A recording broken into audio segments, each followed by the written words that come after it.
میں نے بڑے احترام سے معذرت کر لی. پھر اس کے بعد جو حرکتیں شروع ہوئیں جس کے اندر میرا موقف ہمیشہ یہی رہا کہ عمران خان صاحب کو یا تحریک انصاف کو آپ اس طرح ٹریٹ نہ کریں جس طریقے سے آپ کا ایک مقدمہ تھا کہ آپ کے ساتھ ان کے دور میں زیادتی ہوتی تھی. پھر آپ اور ان میں فرق کیا رہ جائے گا؟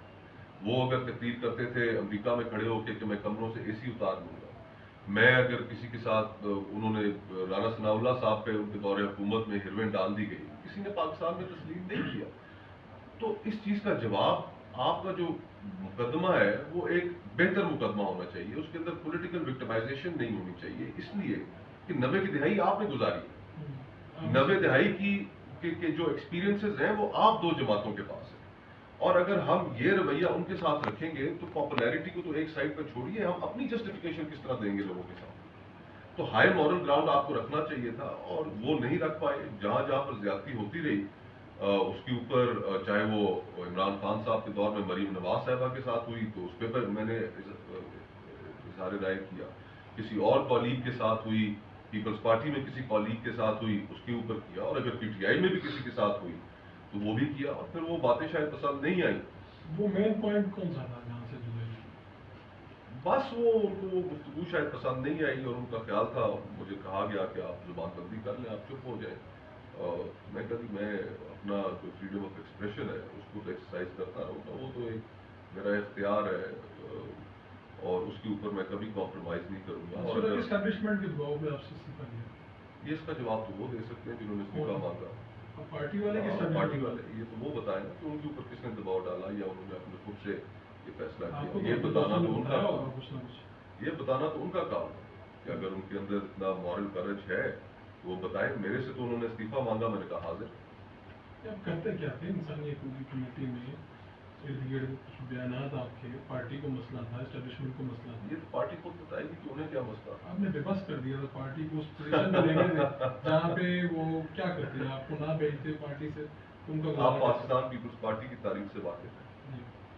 آج کی پیپلز پارٹی, میں تو وہ پرانی پیپلز پارٹی کی تاریخ کو مد نظر رکھ کے گفتگو کرتا تھا. آج کی پیپلز پارٹی تو بہت فرق ہے اور اس میں شاید اس طرح کی ڈبیٹ کی گفتگو کی گنجائش نہیں.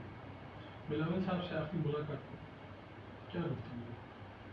بلاول صاحب سے میں ایک احترام کا رشتہ ہے, زرداری صاحب سے بھی احترام کا رشتہ ہے. انہوں نے مجھے سندھ سے سینیٹر الیکٹ کرایا, میں ان کا اس لیے کافی ممنون تھا. اور اب ایک پولیٹیکل اس کے اوپر ہم ایک ساتھ نہیں چل سکے, لیکن اس کا یہ مطلب نہیں ہے کہ میں ان کی ذات پر یا اس کے علاوہ کوئی گفتگو کروں. وہ میرے لیے محترم ہے, محترم رہیں گے. ملاقات ہاں آپ پیپلز پارٹی میں مطلب اپنے دروازے بند کر چکے ہیں مکمل, آپ خود نہیں جانا چاہیں گے؟ نہیں, اب تو پیپلز پارٹی کے اندر جانا اپنی سیلف ریسپیکٹ کمپرومائز کرنے کی بات ہوگی, وہ تو بالکل.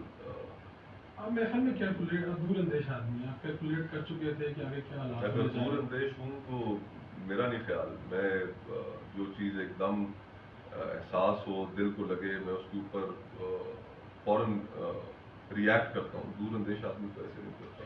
آپ الیکشن لڑنا چاہتے تھے, یہ کب سے طے ہو چکا ہے؟ الیکشن تو میں اسلام آباد سے پہلے بھی کنٹیسٹ کر چکا ہوں, 2013 میں کنٹیسٹ کر چکا ہوں, 2008 میں بھی کنٹیسٹ کر چکا ہوں. آپ کو اندازہ تھا پیپلز پارٹی سے تو ووٹ بھی ملنے ہیں, لیکن اگر بہتر پالیٹکس کی جاتی تو کیوں نہیں ملتے. اگر پاکستان پیپلز پارٹی کا جو ہمیشہ جو باقی جماعتوں سے ایک انفرادیت رہی ہے, منفرد رہے ہیں, وہ ایک پرو پیپل پالیٹکس تھی, ایک اینٹی اسٹیبلشمنٹ اسٹرگل تھی, اور پھر اس میں کچھ پرنسپلز تھے جو تاریخ سے گزر کر انہوں نے سیکھے. اور بہت بڑی تاریخ ہے شہید بی بی کی جو زندگی, ان کی جو سیاست, شہید ذوالفقار علی بھٹو کی جو سیاست, تو اس کے ساتھ اگر اسی طرح کی سیاست اپنائی جاتی تو بالکل پاکستان میں آج بھی anti establishment politics, left of the centre, liberal progressive politics کی بہت بڑی گنجائش موجود ہے. آج لوگوں کے سامنے چوائسیز کیا ہیں, ساری right of the centre choices. آپ پنجاب اگر اٹھا کر دیکھ لیں, خیبر پختونخوا اٹھا کر دیکھ لیں, تو جو left of the centre politics کرنے والی جماعتیں تھیں انہوں نے تو اسپیس ساری رائٹ آف دا سینٹر جماعتوں کو کملا دی ہے. خیبر پختونخوا میں آپ دیکھیے وہاں پر اے این پی تھی, لیکن اب وہ بھی بہت زیادہ پیچھے جا چکی ہے. پنجاب میں پیپلز پارٹی نان ایگزسٹنٹ ہو چکی ہے. اور میرا تعلق کیونکہ پنجاب سے ہے، ہم اہل پنجاب کے لیے بہت بڑا المیہ ہے کہ ہماری چوائس ہی ہمارے سامنے دائیں بازو کی جماعتیں ہیں، لیفٹ کی گفتگو کرنے والی کوئی جماعت کوئی چوائس ہی نہیں ہے ہمارے سامنے رہ گئی. اور پاکستان کے لیے ایک جو پاس ہمارے فاؤنڈنگ فادرز نے سیٹ کیا تھا، اور میں ذاتی طور پہ جو سمجھتا ہوں، بھلے آپ اس سے اتفاق نہ کریں، کہ پاکستان کا مستقبل بھی ایک لبرل اور ایک پروگریسو ریاست کے طور پہ ہے. قائد اعظم بڑے کلیئر تھے کہ ملائیت یہاں پر نہیں چلے گی، یہ ایک تھیوکریٹک اسٹیٹ نہیں ہوگا، اور ہم بتدریج جو اس طرف جا کیا رہے ہیں، ہم کو کثر چھوڑیے. جو ریڈیکلائزیشن پاکستان میں آپ کو نظر آتی ہے، وہ ریڈیکلائزیشن اس نے یہاں پر ہمارے نوجوانوں سے، ہم سے وہ زندگی چھین لی ہے جو زندگی یہاں پر ایک گزارنے کا ہم سوچ سکتے تھے.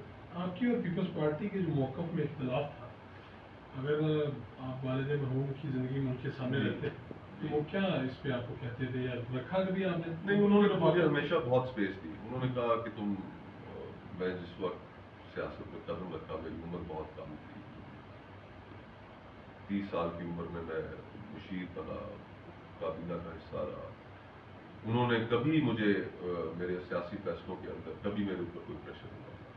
ہمیشہ جب وہ حیات تھے انہوں نے وہ مجھے پولیٹیکل سپیس دی کہ اپنے فیصلے خود کرو، زندگی تم نے گزارنی ہے، جس چیز کو تعلیم ہے تمہارے پاس، باقی سمجھ بوجھ رکھتے ہو، جتنی بھی رکھتے ہو فیصلے آپ کو پارٹی چھوڑنے دیتے ہیں ایسے؟ بالکل، مجھے کبھی نہ روکو. کبھی نہیں. ابھی اب آپ کیا سوچ رہے ہیں؟ آپ 60 صاحب کے خلاف الیکشن لڑنے جا رہے ہیں؟ میں یہ سوچ رہا ہوں کہ فرینکلی میں کسی خوش فہمی کا شکار نہیں ہوں اپنے بارے میں بھی، اور ایک بس کمزور سا آدمی ہوں، رہنمائی چاہیے ہوتی ہے. لیکن ان جماعتوں کے اندر کوئی ایسی چیز رہ نہیں گئی کہ جس کی وجہ سے بندہ ان کی طرف اٹریکٹ ہو. پچھلے 3 سالوں میں مجھے بتائیے کہ کون سی ایسی جماعت ہے جو حکومت میں نہ رہی ہے؟ سبھی حکومت میں رہی. پی ٹی آئی حکومت میں تھی، آج کل Peoples Party, Muslim League, J U I. Pakistan کی کوئی سیاسی جماعت ایسی نہیں ہے جو پچھلے 3 سالوں میں حکومت میں نہ ہو. ان کے اپنے مسائل تو حل ہو گئے، ان کے کیسز بھی ختم ہو گئے، جو اکاؤنٹ فریز تھے وہ بھی ڈی فریز ہو گئے. لوگوں کے مسائل تو وہیں پر کھڑے ہیں. تو یہ جماعتیں آپ کی سیاست کرتی کس کے لیے ہیں؟ آپ کہہ رہے ہیں سیاسی جماعتیں پاکستان کے مسائل حل نہیں کر پا رہی. ہر جماعت پچھلے 3 سالوں میں حکومت میں رہی ہے، لوگوں کے مسائل کہاں حل ہوئے؟ وہ اپنے مسائل بھی نہیں حل کر پائے. جو فنڈامنٹل ریفارمز ہیں جو اس ملک کی، جن کو اشد ضرورت ہے، فار ایگزامپل بیوروکریسی کی جو ریفارمز ہیں، جو آپ کی جوڈیشل ریفارمز ہیں، ملک کے اندر انصاف نہیں ہے. جس ملک کے اندر انصاف نہ ہو، نہ وہاں پر کوئی فارن انویسٹر آئے گا، نہ وہاں پر کوئی اپنا پیسہ لگاتے ہوئے کاروبار کرتے ہوئے اپنے آپ کو محفوظ تصور کرے گا. آپ دیکھیں ہم نے ریکوٹک کے ساتھ کیا کیا، ہم نے کاکے کے ساتھ کیا کیا. جس کسی نے پاکستان کے اندر پیسہ لگایا، ہم نے ان کو ایسا مزہ چکھایا کہ وہ کانوں کو ہاتھ لگا کر پاکستان سے بھاگے. تو ایک عام آدمی کے بھی نقطۂ نظر سے دیکھیں، آج میں وکیل ہوں، مجھے پتا ہے اس چیز کا کہ اگر آج آپ کوئی دیوانی کیس فائل کرے، فوجداری میں تو آپ کو انصاف نہیں ملے گا. فوجداری میں تو آپ کی کھال نوچی جائے گی. پولیس آپ سے پیسے لے گی، آپ سے وکیل پیسے لیں گے، آپ سے عدالت کے اندر جو اہلکار ہیں وہ پیسے لیں گے. انصاف آپ کو پھر بھی نہیں ملے گا. فوجداری دیوانی مقدمات میں 25-30 سال انتقال، جس معاشرے میں انصاف نہیں ہے وہ معاشرہ کیسے چل سکتا ہے؟ تو جو ریفارمز کرنے کی ہیں، پولیٹیکل پارٹیز ابھی یہ جو 53 کے قریب قانون پاس کیے، مجھے ان میں سے بتائیں نا عوام کی فلاح کا کون سا قانون ہے؟ ہم ایک دم اکٹھے ہوئے جنرل باجوہ کو ایکسٹینشن دینے کے قانون کے اوپر، دونوں ہاتھوں سے ہم نے سلوٹ مار کے کہا، ہم نے کہا جناب ہم حاضر، ہماری خدمات آپ استعمال کرتے ہیں، آپ کہیں تو صحیح ایک دفعہ. 13 منٹ کے اندر ہم نے وہ لیجسلیشن پاس کی. 13 منٹ میں.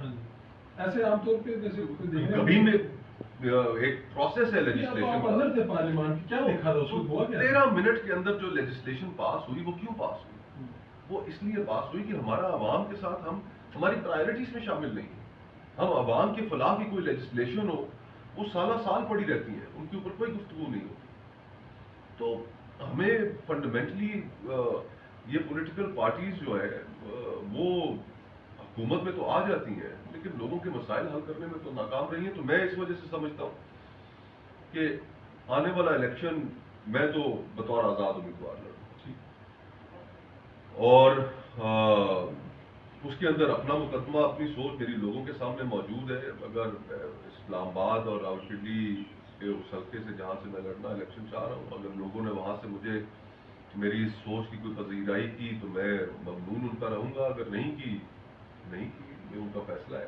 آپ بھی ایک باغی کے خلاف الیکشن لڑنے جا رہے ہیں، وہ بھی اپنی پارٹی سے بغاوت ہی کر کے تو باغیوں کا حال پاکستان کی سیاست میں کوئی اچھا نہیں ہوتا. دیکھیں، ایک تو وہ باغی ہیں کوئی نہیں، ہمیشہ انہوں